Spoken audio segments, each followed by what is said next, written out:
There are few better ways to kick off your music career than winning Best New Artist at the Grammys, but these one-hit wonders all proved one unfortunate truth: that industry recognition doesn't guarantee success. One of the biggest music fads of the 2000s was a revival of 60s soul-style singing with lyrics about modern concerns, as performed by British female vocalists. Singers such as Duffy or Adele nailed this era's sound, but it was Amy Winehouse who paved the way. Rocking a retro beehive hairdo and vintage stage outfits, the prodigiously talented Winehouse sent audiences crazy as she belted out ballads about love and heartbreak.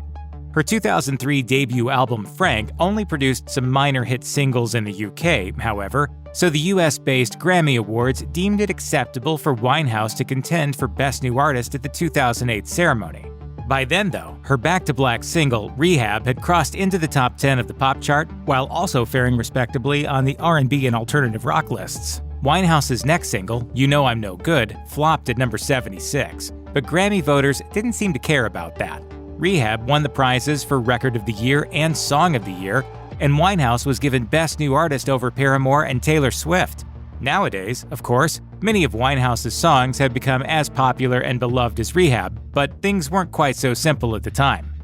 None of her subsequent releases made an impact on American radio or record sales, and Winehouse never got a chance to stage a comeback stateside. We're going to turn now to a major loss in the music world tonight. The gifted singer Amy Winehouse found dead in her London home. She was just 27. Some quintessentially early 2000s talents competed for Best New Artist at the 45th Grammy Awards in 2003, but Ashanti, Michelle Branch, Avril Lavigne, and John Mayer all lost out to the act who had sold more albums than any of them in the previous year: Norah Jones. Jones's father was sitar legend and frequent George Harrison collaborator Ravi Shankar, but she carved out a much different niche as an old-fashioned, husky-voiced jazz singer. And that turned out to be a deft choice, too.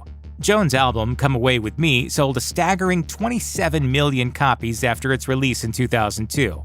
One single from the album, Don't Know Why, received major radio airplay, and it reached number 30 and number 4 on Billboard's pop and adult contemporary charts, respectively.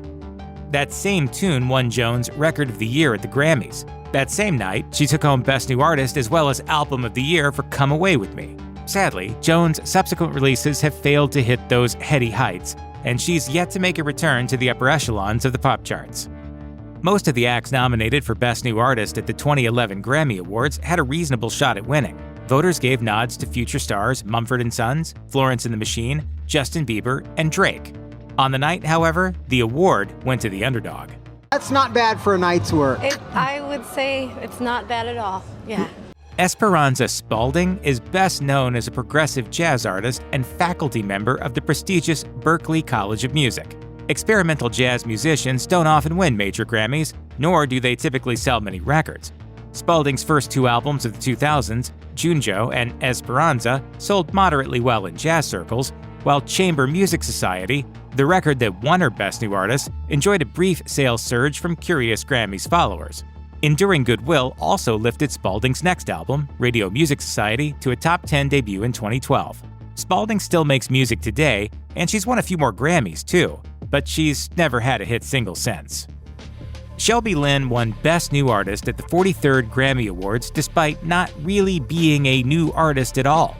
In fact, Lynne's critically acclaimed record, I Am Shelby Lynne, was her sixth full-length release. In the early 1990s, Lynne had released a handful of albums that ranged from gritty, authentic country to more heavily produced pop-oriented fare. After a few image and sound makeovers, as well as a label change or two, I Am Shelby Lynne hit stores in 2000. Soon after her Grammy triumph, Lynne recorded and released a follow-up, Love Shelby, alongside Glenn Ballard, the writer-producer who had previously worked on Alanis Morissette's pop-rock mega-hit Jagged Little Pill. But through the 90s, and after her Best New Artist win, Lynne never landed any songs on the pop chart. Gotta Get Back and Wall in Your Heart, singles from I Am Shelby Lynne and Love Shelby respectively, barely reached the lower rungs of the adult contemporary chart in 2000 and 2001. Lynne has been absent from the charts ever since. In 1991, Marc Cohn released his self-titled debut album, showing off a sophisticated adult pop sound suited to his throaty voice, yearning lyrics, and soulful piano work. Cohn demonstrated a knowledge and appreciation for American musical forms, most emphatically on the gospel-infused single Walking in Memphis. Garnering airplay on adult contemporary, rock, country, and pop stations, Walking in Memphis reached number 13 on the Billboard Pop chart.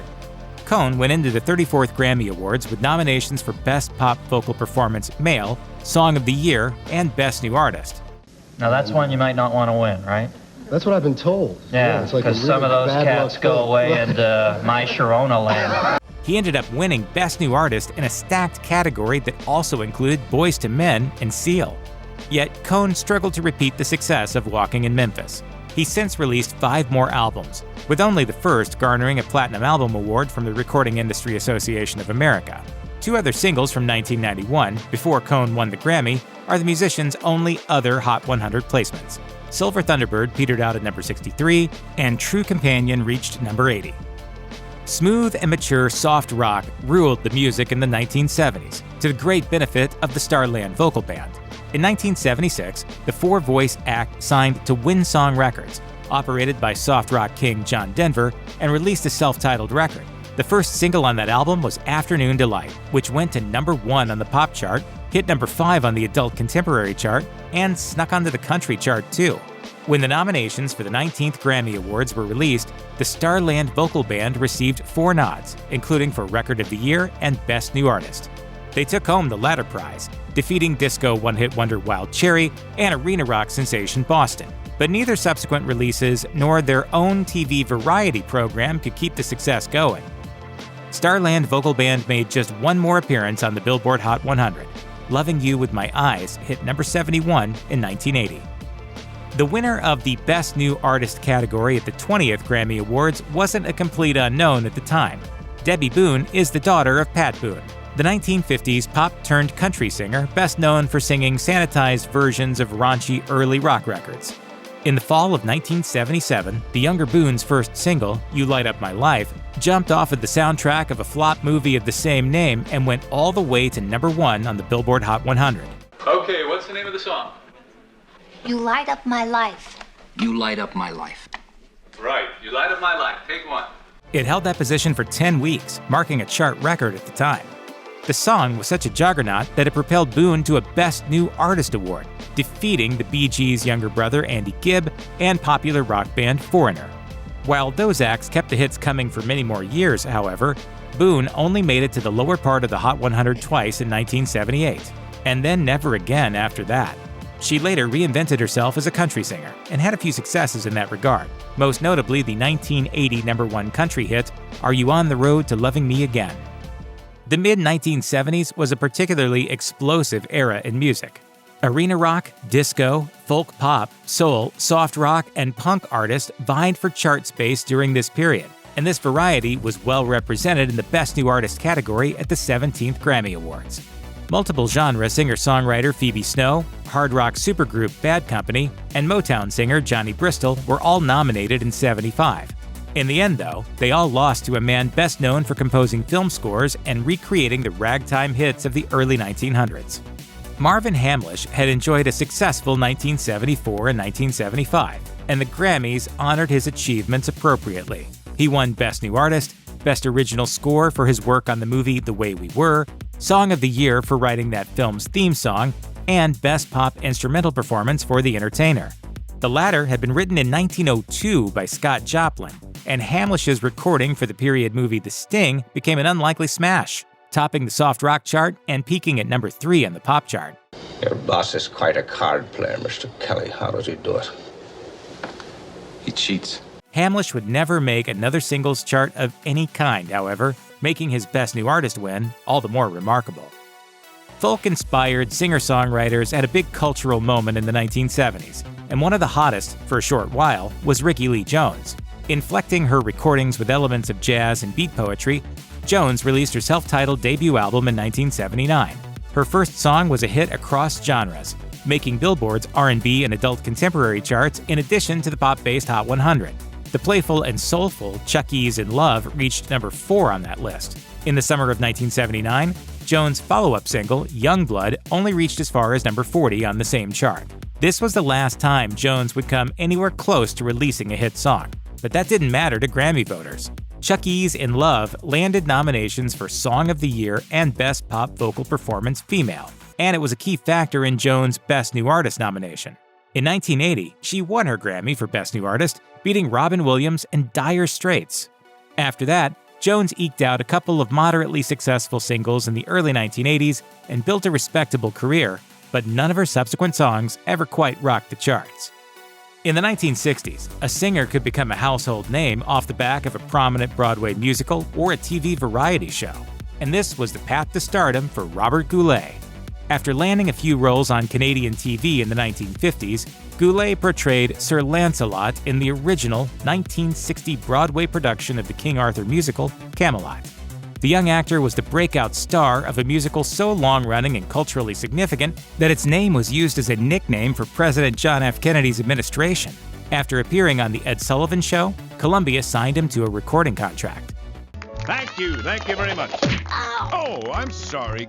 But Goulet's first single, What Kind of Fool Am I, wasn't a hit, reaching number 89 on the Billboard Pop Chart. Nevertheless, the persistent power of Camelot helped Goulet win the Grammy Award for Best New Artist of 1962 over the Four Seasons and Peter, Paul and Mary. Those groups would go on to place many singles in the top 40, while Goulet would do it just once more. My Love, Forgive Me made it to number 16 in late 1964. And while Goulet went on to enjoy a long career as a film actor and a live entertainer, his career in the recording industry never lived up to that Best New Artist win. In the late 1950s, the National Academy of Recording Arts and Sciences began handing out Grammy Awards to those acts that its members found to be pretty and sophisticated. As a result, the early Grammys were decidedly out of sync with what was actually popular, particularly with young audiences. At the 6th Grammy Awards, for example, an act called the Swingle Singers won the prize for Best New Artist. The group won out for their novel performance style. They were an 8-part choir who scattered well-known classical compositions.